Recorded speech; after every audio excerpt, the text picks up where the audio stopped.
அனைவருக்கும் வணக்கம். நான் உங்கள் எஸ்எல் தகடூர் தமிழச்சி. இப்போ இருக்கிற காலகட்டத்தில் வாழ்க்கையை நம்ம ஒரு இயந்திரமாக வாழ்ந்துட்டுருக்கோம். ஒரு கற்பனைக்காக இப்படி ஒரு வாழ்க்கை, அதுவும் இயற்கையோடு இணைந்த ஒரு வாழ்க்கை வாழ்ந்தால் எப்படி இருக்கும்? இந்த கதையை நீங்கள் கேட்கும்போது கண்ணை மூடி முழுமையாக இந்த கதையை கேளுங்க. கண்டிப்பாக உங்களுக்குள்ள அப்படி ஒரு வாழ்க்கை வாழ்ந்ததுக்கான ஃபீலிங் கண்டிப்பாக கிடைக்கும். என்ன அப்படி ஒரு வாழ்க்கை, இப்படி ஒரு வாழ்க்கை வாழ்ந்தால் எப்படி இருக்கும் அப்படின்றதுக்கு இந்த கதை ஒரு உதாரணம். வாங்க கதைக்குள்ளே போகலாம். இயற்கையோடு இணைந்த வாழ்க்கை. கதைக்குள்ளே போகலாங்களா? நம்ம கதையோட கதாநாயகன் கதிர் என்ன பண்ணுறாருன்னா, 23வது மாடியிலேருந்து தன்னோட வீட்டு ஜன்னல் கதவை திறந்து உயிரே இல்லாத அந்த காங்கிரீட் கட்டிடத்தை பார்த்துக்கிட்டு ரொம்ப மனசோகத்தோடு நின்றுட்டு இருந்தாராம். அப்போது காப்பி கொடுக்க வந்த தன்னோட மனைவி நிலா, என்னங்க திரும்பவும் அதே யோசனையா அப்படின்னு சொல்லிட்டு கேட்குறா. அதுக்கு கதிர் சொல்கிறான், ஆமாம்மா, எனக்கு இங்கே சுத்தமாக இருக்க பிடிக்கல, நம்மளோட கிராமத்துக்கே போயிடலாமா அப்படின்னு கேட்குறான் ரொம்ப ஏக்கத்தோடு. ஏங்க அப்படின்னு கேட்கும்போது, இங்கே அலாரான்ற பேரில் நமக்கு நம்மளே ஒரு சங்கூதுற மாதிரி ஒரு சத்தம், வாசனையே இல்லாத காகித பூக்கள், இதெல்லாம் பார்க்கும்போது மனசில் ரொம்ப வெறுப்பாக இருக்குது. வாழ்க்கையே வெறுமையாக இருக்குது. இப்படி ஒரு வாழ்க்கையை வாழணுமா அப்படின்ற ஒரு ஏக்கம் தான் மனசுக்குள்ளே வருது. நம்ம பேசாமல் நம்மளோட கிராமத்துக்கே போயிடலாம் அப்படின்னு பேசி முடிக்கிறாங்க. கொஞ்ச நாள், அதாவது 1 மாத காலத்துக்குள்ளே அவங்க என்ன பண்ணுறாங்க, தன்னோட சொந்த ஊரில் ஒரு சின்னதாக ஒரு இடத்த வாங்கி தனக்கான ஒரு அருமையான வீடை கட்டுறதுக்கான முடிவும் எடுக்கிறாங்க. வீட்டு வேலையும் நடந்துட்டுருக்கு. அங்கே ரொம்ப சந்தோஷமான ஒரு இயற்கை சூழ்நிலை. அவங்க கட்டுற வீடு எப்படி தெரியுமா இருக்கும்? அங்கே செங்கல் சிமெண்ட்டுக்கும் பெயிண்ட் டப்பாவுக்கும் அங்கே வேலையே இல்லை. அவங்க கட்டுற வீடு எப்படி தெரியுமா இருந்து, அங்கே கட்டின சுவர்கள் உள்ளூர்லேயே அந்த செம்மண் இருக்கும் இல்லைங்களா, அந்த செம்மண்ணை வச்சு அழுத்தப்பட்ட மண் கற்கள் அப்படின்னு சொல்லுவாங்க. அந்த மண் கற்களை அழுத்தி கற்கள் செய்வாங்க.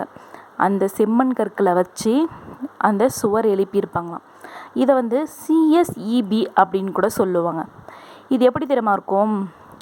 குளிர்காலத்தில் வெது வெதுப்பாகவும் வெய்ய காலத்தில் ரொம்ப சில்லுன்னு இருக்குமா. அதுக்காக தான் அந்த சுவரை அழுத்தப்பட்ட மண் கற்களால் அந்த வீடை கட்டியிருக்காங்க. இந்த மாதிரி சுவர் அமைக்கிறது எல்லாமே ஒரு சொர்க்கத்துக்கான இடங்க.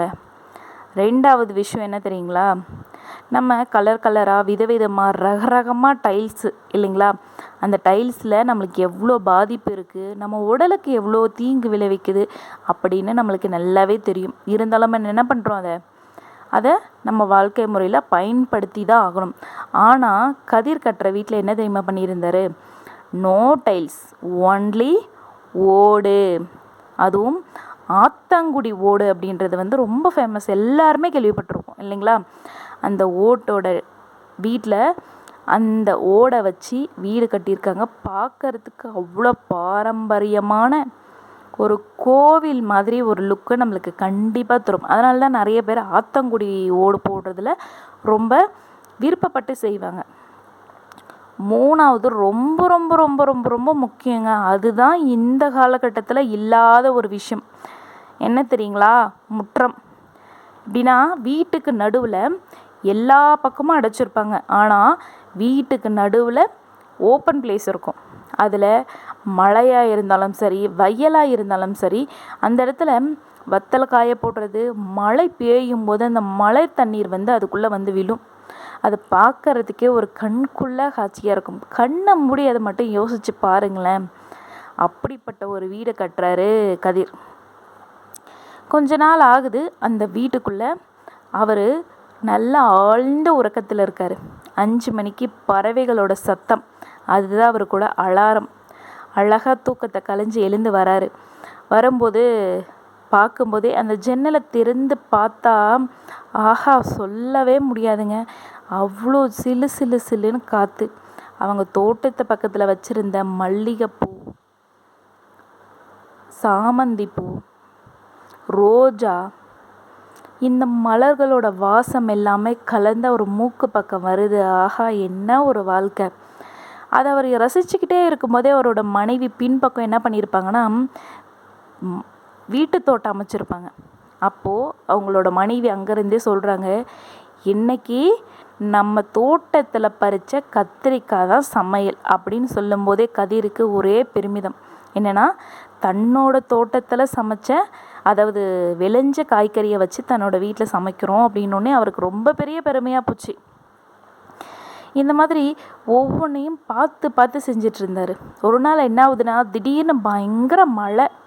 அந்த மழை முற்றத்தில் அப்படியே கொட்டும்போது அவரை பார்க்குறதுக்கு கண்குள்ளா காட்சியாக இருக்குங்க. அவர் அப்படியே அழகாக ஒரு சேரை போட்டு உட்காந்துட்டு அந்த மழையை ரசிச்சிட்ருக்காரு. இவ்வளவும் செஞ்ச ஒரு நபர் என்ன பண்ணியிருக்காரு தெரியுங்களா? அந்த முற்றத்தில் பக்கத்தில் என்ன பண்ணியிருக்காரு, மழைநீர் சேகரிப்பு தொட்டியும் வச்சுருக்காரு. நம்ம என்ன தான் வாழ்க்கையில் எல்லா விஷயங்களும் நம்ம இயற்கையோடு இணைஞ்சிருந்தாலும் மழைநீர் சேகரிப்பு தொட்டி வச்சது ரொம்ப ரொம்ப அருமையான விஷயம். மழை நீரை வீணாக்காமல் நிலத்துக்கடியிலே நம்ம சேகரித்து வைக்கணும். அது ரொம்ப ரொம்ப முக்கியம் இல்லைங்களா? அந்த மாதிரி ஒவ்வொரு விஷயத்தையும் பார்த்து பார்த்து செஞ்சுருக்காங்க.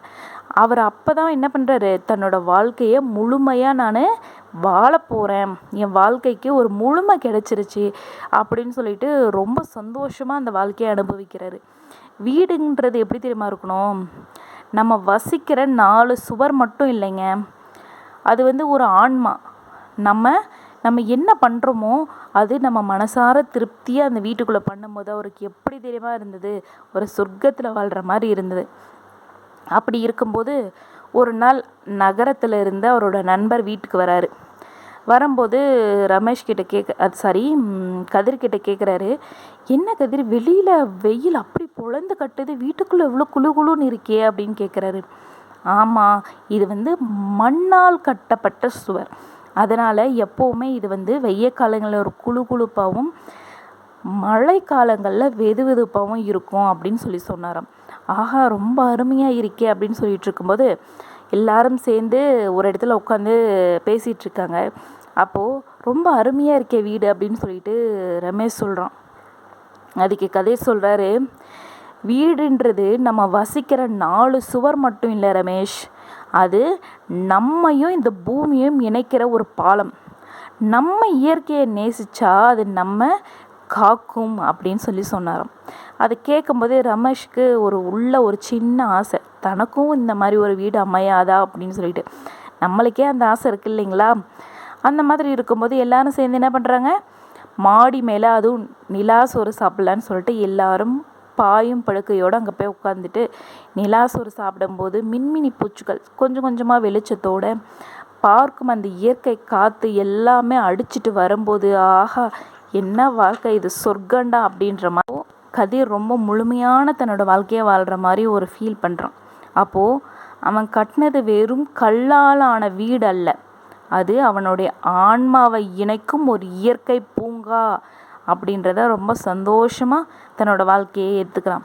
இந்த கதையில் சொல்கிறது என்ன தெரியுங்களா, இயற்கையை விட்டு விலகி செல்வதெல்லாம் நாகரிகம் அல்ல, இயற்கையோடு இணைந்து வாழ்வதே உண்மையான ஆரோக்கியம் மற்றும் மகிழ்ச்சி. இந்த மெசேஜை சொல்கிறதுக்கு தாங்க இந்த கதை கண்டிப்பாக கண்ணை மூடி கேட்டிருந்தீங்கன்னா இந்நேரம் நீங்களும் ஒரு வீடை கட்டி பாலை காய்ச்சி இந்நேரம் என்ன பண்ணியிருப்பீங்க, மாடி மேலே உட்காந்து சாப்பிட்டுட்ருப்பீங்க. இந்த கதை உங்களுக்கு பிடிச்சிருந்தா மறக்காமல் லைக் பண்ணுங்கள், ஷேர் பண்ணுங்கள், சப்ஸ்கிரைப் பண்ணுங்கள். நன்றி, வணக்கம்.